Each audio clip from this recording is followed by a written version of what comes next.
Hey everybody, this is Fred Richani of TSC News. The new year is right here, so we're presenting you guys with a special compilation of all our New Year's Revolution retro reviews, WWE's former obscure pay-per-view. If you would like to purchase these DVDs, please feel free to click on the Amazon affiliate links in the description. They help us continue to provide content for you guys. But either way, we appreciate the support. Don't forget to subscribe and enable notifications, and most importantly, enjoy the podcast. So this is New Year's Revolution 2005. This took place January 9th of that year at the Coliseo in Puerto Rico, San Juan, the first ever WWE pay-per-view on Puerto Rican soil. And this pay-per-view was headlined by an Elimination Chamber match for the vacant WWE World Heavyweight Championship.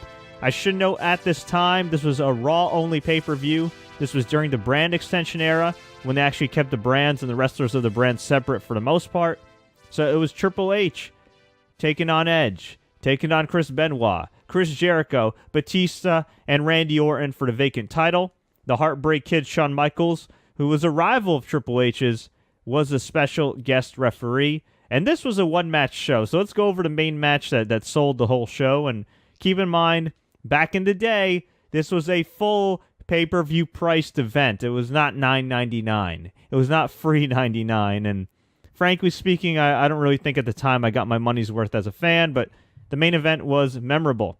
So leading up to this match, Triple H was the world champion. He was dominant for a couple years. He's been the leader of Evolution now for about 2 years. And he had a match with Edge and Chris Benoit. Edge and Benoit pinned him at the same time. Very reminiscent, actually, of the Breakdown 1998 main event between Steve Austin, Undertaker, and Kane, which you could also watch on the WWE Network. And the title was held up.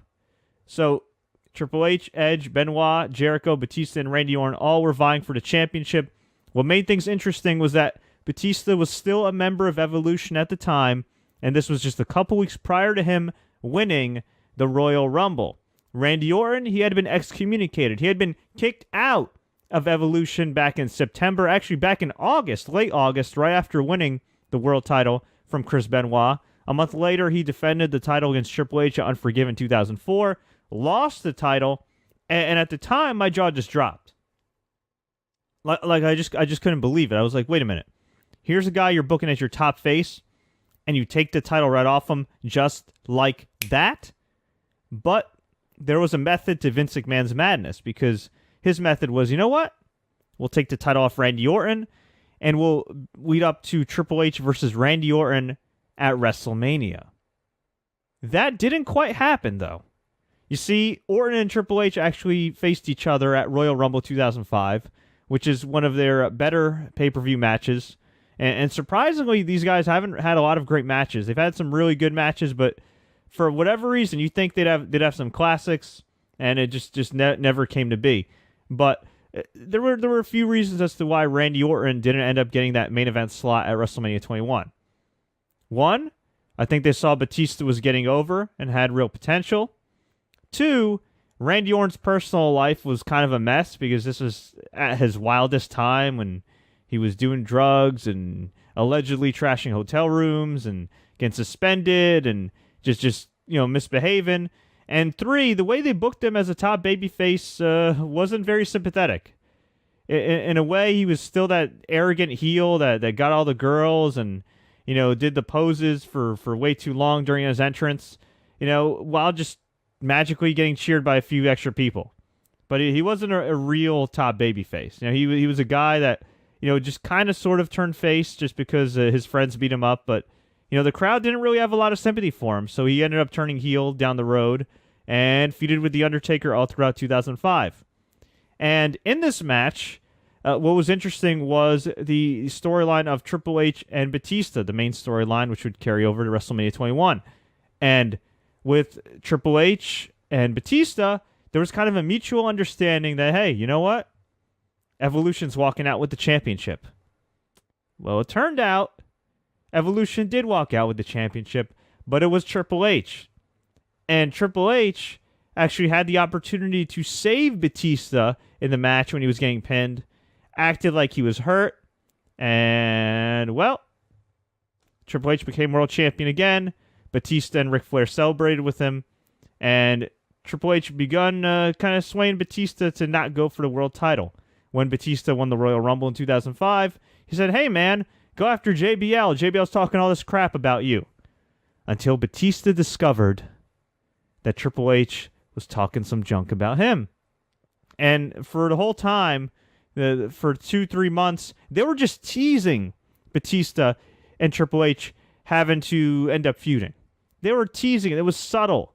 And I thought for the longest time, man, oh man, oh man, oh man, if only they did this with, Randy Orton and Roman Reigns and kind of did like a slow burn type of deal as opposed to, just having these guys, go on their own. I mean, with Randy Orton's babyface run at the beginning, he got kicked out. And yeah, there was not a lot of sympathy for him because, again, he still acted like a heel, but he was a babyface, and there weren't any real teases of dissension prior to him getting kicked out of Evolution, although it was a memorable angle. In the case of Roman Reigns in 2014, Shield broke up. Seth Rollins attacked Dean Ambrose. He attacked Roman Reigns. And I just thought to myself, you know what? If they just replicated this Batista storyline with Triple H, with Roman Reigns and the Shield, and did a slow burn. Look, Roman Reigns is a big star present day, but I think he would have been an even bigger star had they decided, you know what? Let's do a slow burn of the Shield heel turn, and let's have the Shield turn on Roman Reigns and make or vice versa. Let's have them break up, and then you could do a big match at WrestleMania. That didn't happen. It is what it is, but WWE and a lot of the writers they have now could learn a whole lot by going back in time and watching how this Batista Triple H feud was booked, because it was nothing short of brilliant. As far as the undercard, this undercard, I'm telling you right now, was not much. It was just not much, because we had Muhammad Hassan defeat Jerry the King Lawler in a singles match. Not very good. Not very good at all.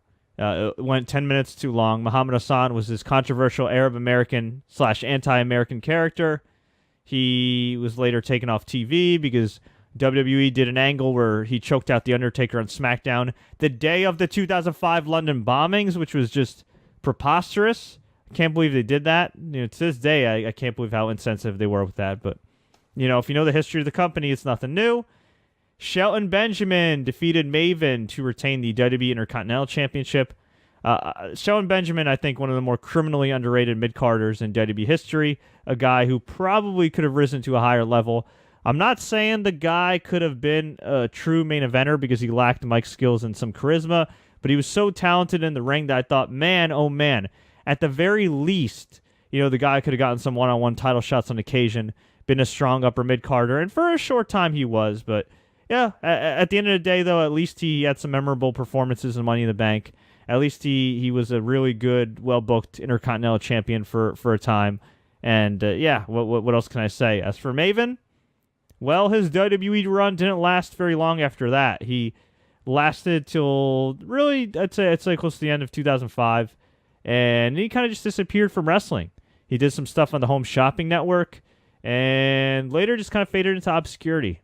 Last time I checked, as of a year or two ago, he was working at a bouncer in some New York City clubs. Just kind of sad. Guy had some charisma. Guy had good mic skills, good look. Wasn't great in the ring by any means, but he was solid, and he showed some potential as a heel. I'm not really sure why they didn't let Shelton Benjamin and Maven loose in this match. Instead, it was Maven coming out, cutting a promo on the Puerto Rican crowd, getting pinned by Shelton in like a minute, and then restarting the match and getting pinned again. So this was a dud. Trish Stratus versus Lita for the Women's Championship was also surprisingly a dud. More so because poor Lita suffered an injury in the match. And Trish Stratus defeated her in less than 5 minutes to win the WWE Women's Championship again. But they later had a much more famous match in the main event of Raw. And for our opener, we had Eugene Dinsmore, a.k.a. Nick Dinsmore of OVW fame, and William Regal, who were the tag team champions at the time, defeating Christian and his bodyguard Tyson Tomko, who was a better worker, or eventually became a better worker than people give him credit for. Unfortunately, he didn't last very long because he was released by WWE, went to Japan, did his thing, had a nice run in TNA Impact Wrestling, and then I guess just demons kind of took over his life. From what I understand, present day, He seems to be in a better place, thank God, which is great. But he's a guy to me that if WWE kind of gave him a little bit more of an opportunity, if they gave him a little more rope, a little more slack, I think he could have been a bigger star for them, or somewhat of a star for them. But injuries, demons and outside circumstances seem to get the best of him. Although they didn't release him for that at the time. I think they just released him because they were just making a bunch of cuts. And in the mid-2000s, I mean, that was a sink or swim period. They were calling 1 million people up from WWE Developmental, OVW, HWA, Deep South Wrestling, and it was sink or swim. They'd give guys a little bit of leeway. If they didn't get over right away, whether their fault or not, and honestly, I'd probably say most of the time it wasn't their fault, they'd get cut or sent back to developmental or just buried and then get cut. It was a weird time. There was a lot of mid-card garbage back in that era. Ooh, what's up, everybody? This is Fred Richani of TSC News here to review WWE New Year's Revolution 2006, an obscure pay-per-view that took place back in the day. I figured with the new year coming about, why not review a New Year-themed pay-per-view? And this took place on January 8th, 2006, at the Pepsi Arena in Albany, New York, and it was once again headlined, much like last year, by an Elimination Chamber match, this time featuring John Cena, who is making headway as the top babyface in all of WWE, taking on Shawn Michaels, Chris Masters, Carlito, Kane, and Kurt Angle. Keep in mind, this was actually a little over a year before he engaged in an awesome feud with Shawn Michaels, leading up to WrestleMania 23 and beyond. Pretty good match. I'd say maybe even great. Elimination Chamber matches are always pretty entertaining outside of a few in 2015. This was damn entertaining. John Cena fought his ass off. A really good storyline throughout the match was, could Cena survive? Because he did start out number one along with Shawn Michaels. And at the end, it was the two young upstarts, Carlito and Chris Masters, double teaming John Cena, who was beat up, bloodied up at the time when blading was not banned by WWE. This at the time, WWE was still TV-14. They were not in the PG era as of yet. And John Cena was able to outsmart both, got the win lastly on Carlito. But then something happened. The Elimination Chamber was raised. Cena was going to celebrate. And Mr. McMahon comes out and says that this man is cashing in his Money in the Bank contract for a title shot. Now, while that may seem like commonplace in 2015, going into 2016, that was not commonplace in 2006 because, you see, that was the very first time anybody ever cashed in their Money in the Bank contract. Edge, alongside his girlfriend Lita, he had a ton of momentum on his side, developing the Rated R Superstar persona, which he would cultivate for years to come, came out with the briefcase, handed it to Vince McMahon, was walking to the ring, running to the ring, ready to take that title from Cena. He had won the Money in the Bank briefcase last year at WrestleMania 21, got in the ring, hit the spear, but John Cena kicked out. Hit another spear. John Cena didn't kick out. 1, 2, 3. Oh my. And Edge was the brand new WWE champion. Unfortunately, his reign was short-lived, but for those 3 short weeks of his initial WWE title run, he proved to draw ratings, he proved to draw record page views on WWE.com, and he set the stage for what would be a tremendous main event career for the next 5 years before he unfortunately had to retire after WrestleMania 27 due to a neck injury in 2011. But man, it would have been nice to have Edge hold the title, keep it up until WrestleMania 22, have that match with John Cena. But look, everything happens for a reason. John Cena shortly recaptured the title at Royal Rumble 2006, went on to defend it in a damn good match with Triple H at WrestleMania 22, where it was also vociferously booed. And then he engaged in a feud with Rob Van Dam during the ECW revival. Rob Van Dam screwed up and failed a drug test, or actually he didn't fail a drug test, he got caught in the car with marijuana, which was still pretty bad as the WWE champion at the time. He lost the title to Edge in a triple threat match with himself and John Cena. And later in late 2006, John Cena and Edge went on to have a great feud. And You could say, The Rock versus John Cena drew a lot more money, which it did. You could say that, CM Punk versus John Cena may have had, slightly stronger mic work. But if you're telling me what was the best feud John Cena's ever had in the WWE, I gotta say it was John Cena versus Edge. Just two guys who couldn't be any more different. One stands for hustle, loyalty, and respect. One is the rated R superstar. I know it might be blasphemous to compare these two to these two other guys, but if you ever wanted, at least from just a creative standpoint, the type of chemistry that The Rock and Steve Austin had, I'm talking just from a creative standpoint, not a financial standpoint, creatively, and in the ring, John Cena and Edge, to me, was that perfect match. So I would strongly recommend you guys go watch this match on the network. I would strongly recommend you guys watch Edge and John Cena's matches together. Not so much their Royal Rumble 2006 match. That match wasn't that great at all. But they had a great match at SummerSlam 2006, and they had an excellent feud-ending tables, ladders, and chairs match at Unforgiven 2006, which took place in September of that year, where John Cena captured the world title. It was great. I got nothing bad to say about that. As far as the rest of the show goes, a hell of a lot better undercard than last year's show.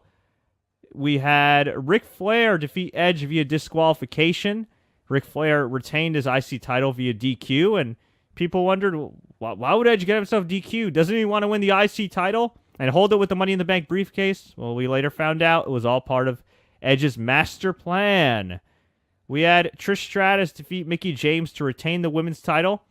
And this match was very similar to John Cena and Edge's first match in early 2006. Wasn't great, but it led bigger things to come, which was a WrestleMania match where Mickie James went crazy, got cheered over Trish Stratus, and won the WWE Women's Championship, paving the way for a hell of a career in WWE. We had Jerry Lawler defeat Gregory Helms, who used to be the Hurricane. He was the superhero based off of the Green Lantern character, albeit a comedy character. And for whatever reason, Jerry Lawler, a 50-something-year-old man at the time, beat Gregory Helms, who, in my opinion, was one of the more criminally underrated wrestlers of his generation. But Gregory Helms did bounce back because just a few short weeks later, he entered a Cruiserweight Open at Royal Rumble 2006 and captured the Cruiserweight title and ended up being the longest reigning WWE Cruiserweight champion of all time. And actually, I think the longest reigning Cruiserweight champion in general, including the WCW title history. So good for him. We had Triple H defeat The Big Show. This match was slow and went way too long. We had Shelton Benjamin defeat Viscera. This match sucked, although Shelton Benjamin did the best that he could. This was at the time when they thought Shelton Benjamin needed a little more of an edge, so they hired a black actress to play his mama. Think of the movie Big Mama's House with Martin Lawrence. That's essentially what the character was based off of, which was preposterous at the time, and even more preposterous looking back at it 10 years later. Very, very bizarre. You'd think they'd look at Shelton Benjamin's incredible in-ring talent, even if he lacked some charisma, and said, wow, this guy's marketable. But no, they had to cast him with a stereotypical mother. And that was short-lived, thankfully. We had Ashley Massaro, the former Diva Search winner and Playboy cover girl, defeat Maria Kanellis, who's still around these days in ROH and rumored to be going to TNA at this time, Tori Wilson, Victoria, a.k.a. Tara from TNA, and Candice Michelle in a bra and panties gauntlet match. This is another match that went way too long, although it was a lot easier on the eyes than Triple H versus The Big Show. And as noted, Edge, in an official match in about a minute and a half, defeated John Cena to win the WWE Championship. And also, for anybody that's wondering what the dark match was, as a trivia note, it was Chavo Guerrero Jr. beating our buddy Gene Snitsky. So overall, I gotta say, a thumbs-up pay-per-view. Would I call it great from top to bottom? No, but often with pay-per-views, whether it be UFCs, boxing matches, or WWE shows, or any kind of wrestling shows are usually remembered based on the main event. And the main event was pretty damn good. The ending was spectacular.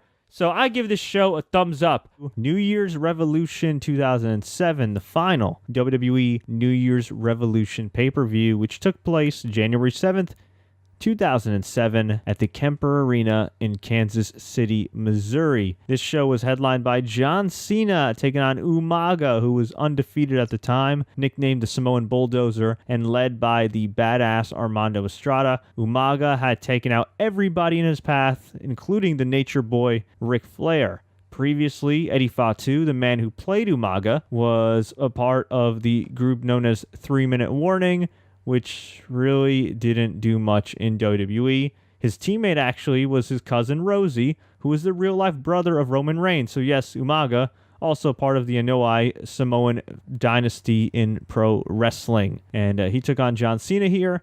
John Cena had been reigning supreme since September 2006 when he recaptured the WWE Championship from Edge.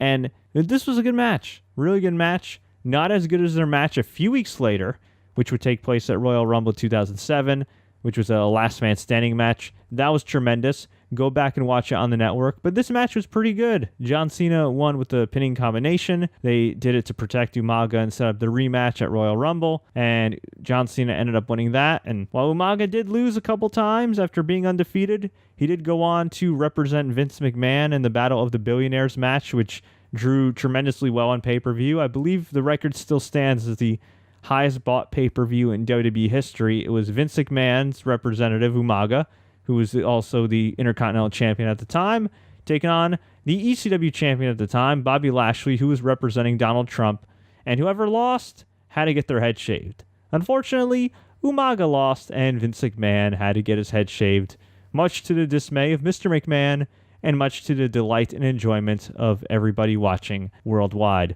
John Cena ended up going on to WrestleMania, having a great feud with Shawn Michaels, a great series of matches, and reigned supreme all the way up until October 2007. He had been champion by that point for over a year and suffered an injury. I believe it was a torn pec, and shockingly had to vacate the title, but later came back just 3 months later to win the 2008 Royal Rumble and ended up feuding with Randy Orton and all that fun stuff. But John Cena versus Umaga was a good match, really good match, and John Cena ended up getting the win. Rest in peace, Umaga, who unfortunately had some demons and died a couple years later. We had Carlito take on Chris Masters. Both guys were 2 of the final 3 in the WWE Championship Elimination Chamber match from last year's New Year's Revolution. This year they were rivals, and Chris Masters got the win. At the time, Carlito had a love affair with Tori Wilson and later had a feud with Ric Flair. Each thing was pretty forgettable. Carlito was sputtering out of control, and he really didn't regain any kind of momentum or relevance until he started teaming up with his brother Primo a few years later. And after that, they gave Primo and Carlos a push and then stopped pushing him. Later released Carlito Colon. And these days, he's just kind of doing his thing on the indies while Primo is one half of Los Matadores. Chris Masters, on the other hand, he won this match, but didn't really do much after this. He was a guy that was pegged to be a big star. He failed a couple of drug tests after the WWE wellness policy was really getting into effect. And, you know, if you're a guy that has a lot of money and can beat these drug tests, then you're good. If you're not, well, you're going to fail. And Chris Masters failed a couple of them for PEDs and lost a lot of weight. Still looked great. But I think after he got suspended a couple times, they just kind of stopped really doing stuff with him, released him eventually. He went on the indies, did his thing, came back, became a pretty damn good worker. But by the time he came back to WWE, I think they just slotted him into that lower card spot, which is very unfortunate because he's a really, really talented guy. We had Rated RKO, Edge and Randy Orton, who had formed a unholy alliance at the time, trying to take out DX. They were the current WWE World Tag Team Champions. They took on D-Generation X, Triple H, and Shawn Michaels. Really good match. Good feud while it lasted, but unfortunately Triple H tore his quad in the match. And just to give you an idea of how tough Triple H is, although I don't know if this is the smartest thing to do, he continued the match, and at the end, the match ended in a no contest, and DX stood tall. This feud was fun while it lasted. Didn't exactly do much for the younger Edge and Randy Orton, but hey, what can you do? It led to Shawn Michaels going out on his own for a little while and having tremendous matches with John Cena, which I strongly recommend you guys check out on the WWE Network, especially WrestleMania 23, and if it's on the network, their match in 2007 in London, the match before Backlash, the Raw, before Backlash 2007. Classic matches. You guys got to watch them. We had Mickie James retain the Divas title. The women's title. I don't even think the Divas title was around at the time. Mickie James defeated Victoria, a.k.a. Tara, a.k.a. Lisa Marie Verone. Way too short to mean anything. And if you think WWE isn't doing much with the Divas nowadays, back then, yeah, not much of a priority. We had Kenny Dykstra of the Spirit Squad, formerly of the Spirit Squad, defeat Ric Flair. Unfortunately for Kenny, who looked to be a promising future superstar, he just kind of was like Chris Masters. Didn't fail any drug tests, but should have been a big star, or at least a decent-sized star. And instead just kind of flustered, floundered, and was eventually released. And he never really got back to WWE. I don't think he ever did anything in TNA or ROH or internationally. And these days, he has an anti-bullying cause and has written books. So seems to be doing well, but unfortunately, he didn't get to do much more in his wrestling career. Crime Time won a tag team turmoil match to secure a future tag title shot. Now get this tag team list, okay? Here's the tag team list. The Highlanders, who are very forgettable, and if you don't know who they are, Google them. They're like cavemen. They're like whatever the character that Mel Gibson had in Braveheart. They're like his comedic drunken brothers or something. I mean, they were just comedy guys. We had the world's greatest tag team, Charlie Haas and Sean Benjamin, who were a great team. Jim Duggan and Super Crazy. And believe it or not, Hacksaw Jim Duggan, the Jim Duggan, was a regular active member of the Raw roster at the time. This was a Raw branded pay-per-view, by the way, when they still were doing branded pay-per-views. They ceased doing single branded pay-per-views later in 2007 when they realized, hey, maybe we should put all our stars on pay-per-view when we're charging $50. What a novel concept. And the other team featured in here was Lance Cade and Trevor Murdoch, featuring the late Lance Cade, who, like Umaga, unfortunately succumbed to his demons and passed away at a very young age. So God rest their souls. And we had Jeff Hardy defeat Johnny Nitro to retain the IC title inside of a steel cage. These two men had a lot of really good and some great matches in 2006 and 2007. So no complaints there. So overall, a pretty good pay-per-view. I don't know if it's as good as New Year's Revolution 2006, because New Year's Revolution 2006 ended with Edge cashing in the Money in the Bank for the very first time to win the WWE title for the very first time, and it's hard to top that, but not a bad pay-per-view if you want to watch something on New Year's time. At the time I'm recording this, it's New Year's Eve 2015. Maybe you want to check it out. Maybe you don't. Maybe you were in attendance at the time for this pay-per-view. Maybe you ordered it like me back in the day. Maybe you bought it on DVD. Maybe you're interested in watching it on the network. I want to hear from you. Let me know. Leave a comment below. Tweet us. Facebook us. Do what you got to do. If you enjoyed this review, please click the like button. Please share this with all your friends. And please don't forget to subscribe to TSC News on YouTube, SoundCloud.com/TSC News, and iTunes for more WWE updates. Happy New Year, everybody. Hey everybody, do you love TSC sports and gaming content? Do you want TSC on the go? Do you want to show your support? Well, now you can with brand new TSC News gear on Teespring. We have TSC News t-shirts.